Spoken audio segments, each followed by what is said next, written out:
Well, hi folks, and thanks for being with me today.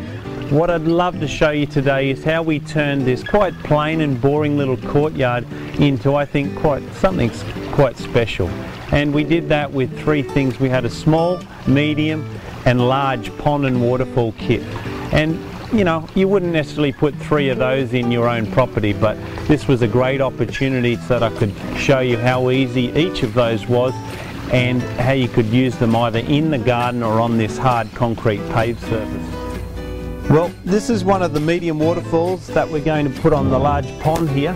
As with all of our waterfalls, at the back of it and underneath is in this case an inch fitting. So I'll just grab the pump and some tube and we'll squash that over. As you can see, one person can actually do this. Two would make it a lot easier for this, but it's still, you know, this only weighs, I think, 25 kilograms, so 50-60 pounds, so it's not too heavy at all. A little awkward, that's the biggest problem.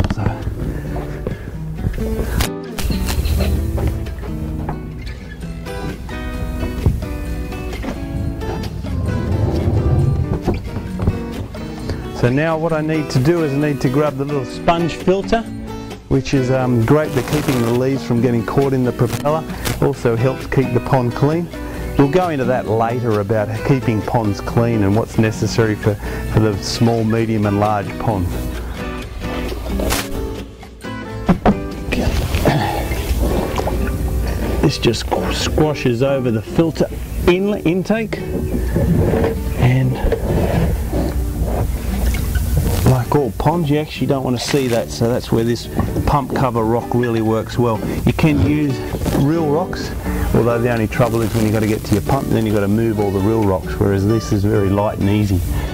So now we'll just put our power cord over towards where our power outlet is, which is weatherproof power point.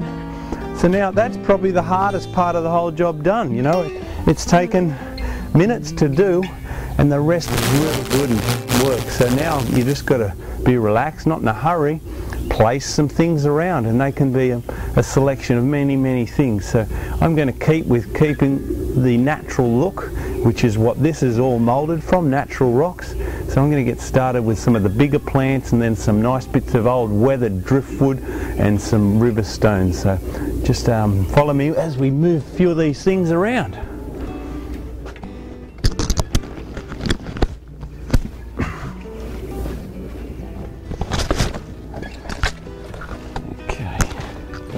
That's tucked in there. You don't see the pot. If you did see the pot, then there's plenty of rocks and other ways of camouflaging those. We'll get a bit of flower and colour in there with some lovely azaleas tucked in at the back here. Okay. So usually you put your bigger plants and your bigger things around first and move from there to your smaller, more decorative little pieces.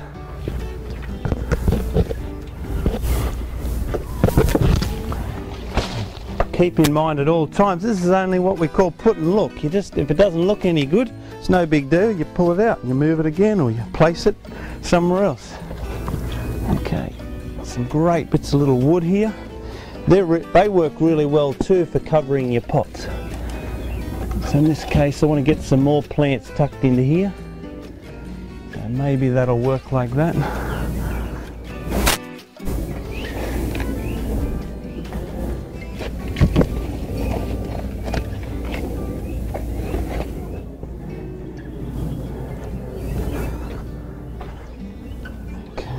So whenever you're down in the local bush or an old farmyard and the farmer's knocked out all the bits of timber to make sure he's got more room for his cows on the open pastures, well, this way you grab some of these old bits of wood and use them to camouflage these edges and bring some realism to what you're doing.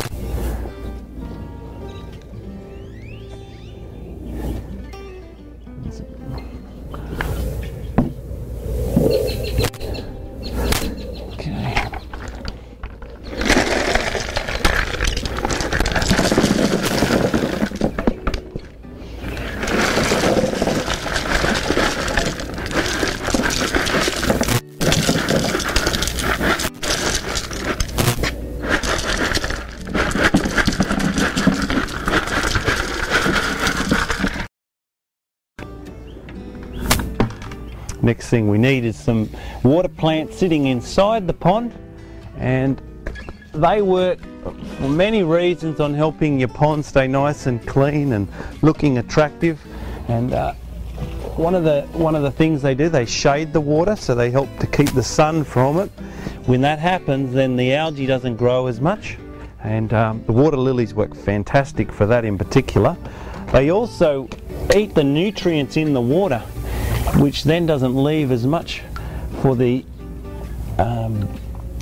water plant, the algae to live on, so the algae doesn't take over your pond. A little bit of algae is not bad. It shows a healthy pond, but too much shows an unhealthy pond. So I'm just going to plug this in.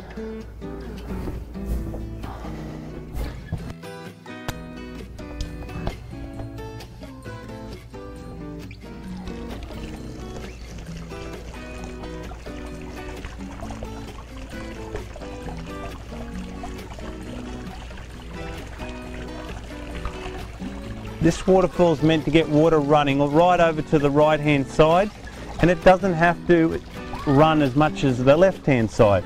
So I think you can start to see it's just starting to get a little trickle over there. That's all I want. Nature does that. Nature's, you know, not all even and perfect and flat and straight, so that's fine. The water's just about there. There it goes, starts to come over here, so it doesn't really need any adjusting.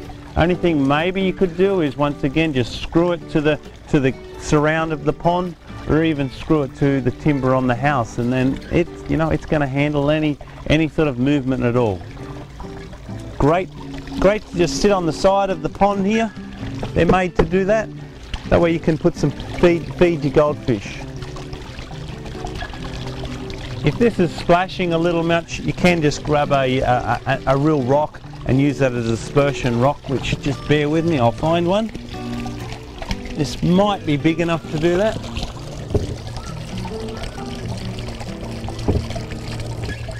There you go. So now all you have to do is sit back and enjoy.